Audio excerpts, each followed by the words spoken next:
दिमाग में ये था कि बाजार बहुत मंदा हो जाएगा, पीछे 500 रुपए हो जाएगा, ये हो जाएगा की संभावना बहुत कम है, क्योंकि वो मखाना कीमत बाजार 1000 रुपए से नीचे एक एवरेज माल का आना बहुत की तेजी मंदी, आयात निर्यात की जानकारी, उद्योग व्यापार संबंधी एक्सपो प्रदर्शनी की हर खबर से रखे आगाह। देखते रहें।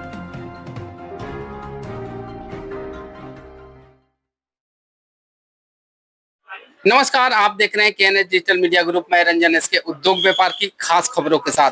दोस्तों, अभी मैं मौजूद हूं एशिया की सबसे बड़ी मसाला मंडी खारी बावली के गड़ौदिया मार्केट में। जी हां दोस्तों, और चर्चा करेंगे दोस्तों मखाना के बारे में। और चर्चा करने के लिए हमारे साथ हैं श्री पूजा स्टोर से सचिन सिंघल जी। आइए उनसे बात करते हैं। तो बात करते हैं मखाना के बारे में। मखाना दोस्तों इन दिनों जो है चर्चा में है, सुर्खियों में है। कारण क्या है दोस्तों कि मखाना का जो पीक आवर होता है, पीक सीजन होता है, वो अभी चल रहा है। मखाना मुख्य रूप से बिहार का प्रोडक्ट है। 90 से 95% मखाना जो है बिहार में उत्पादित किया जाता है। आइए इसी संबंध में बात करते हैं सचिन सिंघल जी से, श्री पूजा स्टोर के ऑनर हैं। Sachin ji, KNH digital media में आपका स्वागत है। सर, क्या कहेंगे मखाना की क्या वर्तमान स्थिति है दिल्ली में और पीछे? आपका भी बहुत बहुत स्वागत है रंजन भाई।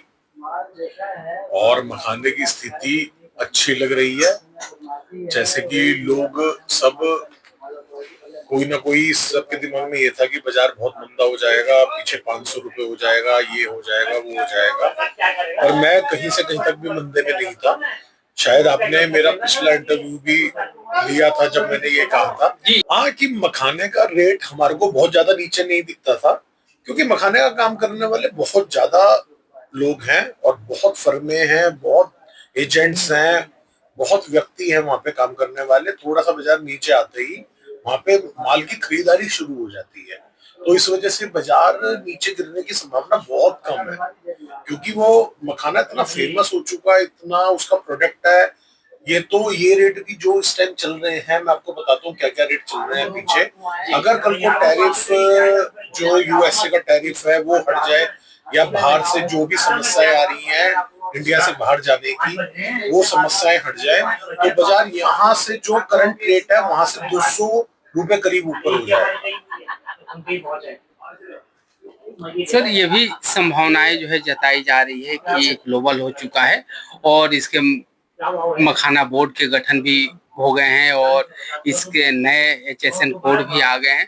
तो इन सारे परिस्थितियों को देख करके क्या आप आकलन कर रहे हैं कि माल जो है एक्सपोर्ट में जाना शुरू हुआ है, या किस पर जो है कुछ काम चल रही है? किस तरह की स्थिति है एक्सपोर्ट की? रंजन भाई, अभी जो हमारे को सुनने में आ रहा है, जो हम देख रहे हैं, अभी माल एक्सपोर्ट बहुत ज्यादा नहीं हो रहा है। और इसी वजह से ही बाजार जो बीच में आया था 675 से 700 रुपए के बीच में, वो भाव इसी वजह से ही आया था। अब एकदम अचानक 825-30 का रेट आ गया है, 125 रुपए से 150 रुपए बढ़ गए हैं। तो इसका मतलब यह है कि कुछ एक्सपोर्ट होना स्टार्ट हो गया है।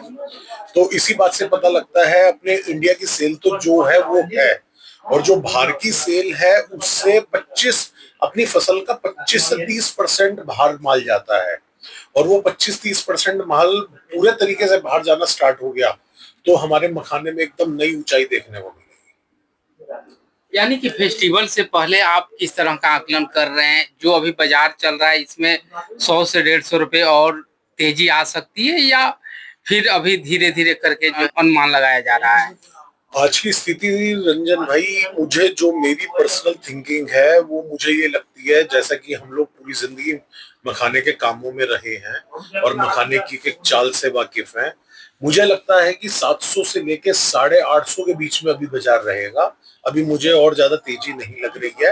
हाँ, ये जो अभी अपने नवरात्रे आ रहे हैं, गणेश चतुर्थी है, नवरात्रे हैं, और आगे दिवाली भी आ रही है, उसके बाद जब थोड़ा सा बाजार रुकेगा, सेल का टाइम थोड़ा कम होगा, तो ये बाजार दोबारा 700 रुपए टच कर सकता है। इस बात का कोई भी दिक्कत नहीं लग रही मुझे। पीछे व्यापारियों से मेरी बात हुई, लोगों के फोन आए मेरे वीडियो देख करके, तो देश के अलग अलग कोने से लोग जो है मखाना खरीदने के लिए वहां जो है पहुंचे हुए हैं।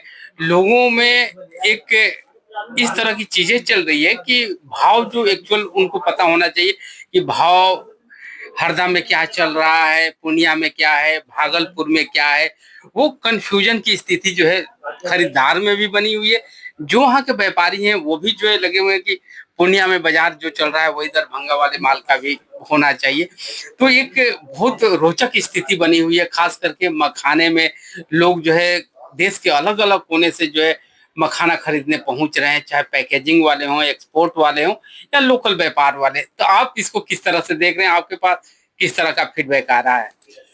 मेरे पास अभी थोड़े दिन पहले ही पता लगा मुझे कि बिहार में कुछ लोग ऐसे भी मखाना खरीदने के लिए गए हैं जिनको मखाने का एम भी नहीं पता है। एम भी पता नहीं, वहां जाकर के ये कह रहे हैं कि मुझे 1 सूता माल चाहिए। हाँ। जो कि अमूमन जो है 1 सूता माल जो है किसी किसी की एक कट्टे में जो है आपको एक दिख जाए, 2 दिख जाए। कारण कि अभी मैं पिछले दिनों जो सेमिनार हुआ वहां भी मैंने देखा तो मैक्सिमम जो बहुतायत है वो आपके 4-5 सूता का माल जो है चलता है। ऐसा 4 सूते से माल स्टार्ट होता है, 4, 5, 6, 7, पर लोगों को कुछ भी नहीं पता। वो वहां जाके कहते हैं मुझे 1 या 1.5 सूते का माल चाहिए। मतलब उन लोगों को मखाने का सिर्फ काम करना है। बाकी लोग एक्चुअली में क्या है, मखाना ना इतना फेमस हो चुका है, इतना ज्यादा प्रसिद्ध हो चुका है ना, तो हर एक को ये लगता है कि पता नहीं मखाने वाले मतलब क्या कमा रहे हैं, क्या उनमें प्रॉफिट है, क्या नहीं है। पर ऐसा कुछ भी नहीं है। मखाने का काम भी बहुत टेढ़ा काम माना जाता है। इसमें ऊपर नीचे भाव, रेट वगैरह सब होते हैं। ऊपर नीचे आदमी की कैपिटल हो जाती है। पर लोग सोचते हैं अरे इस टाइम तो मखाना बिक रहा है, चलो चलो बिहार की ट्रेन पकड़ते हैं, बिहार बागडोगरा का प्लेन पकड़ते हैं, वो पहुंच जाते हैं बिहार। पर ऐसा कुछ नहीं है। मखाने का काम करना भी बहुत मुश्किल है। हम लोग इतने सालों से काम कर रहे हैं तब भी हमारे को अभी भी मखाने में काम करने में सीखने को मिलता है। तो कुल मिलाकर के सचिन जी ये कहा जाए कि मखाना में अभी फिलहाल जो है मजबूती की स्थिति जो है बनी रहेगी। मखाना मेरे हिसाब से दिल्ली में बाजार 1000 रुपए से नीचे एक एवरेज माल का आना बहुत मुश्किल है, नीचे। तो दोस्तों आप सुन रहे थे श्री पूजा स्टोर से सचिन सिंघल जी को। इसी तरह से KNH डिजिटल मीडिया देखते रहिए, लाइक कीजिए, शेयर कीजिए और सब्सक्राइब कीजिए। Sachin ji, KNH digital media से बात करने के लिए आपका बहुत बहुत धन्यवाद सर। आपका भी बहुत बहुत धन्यवाद रंजन।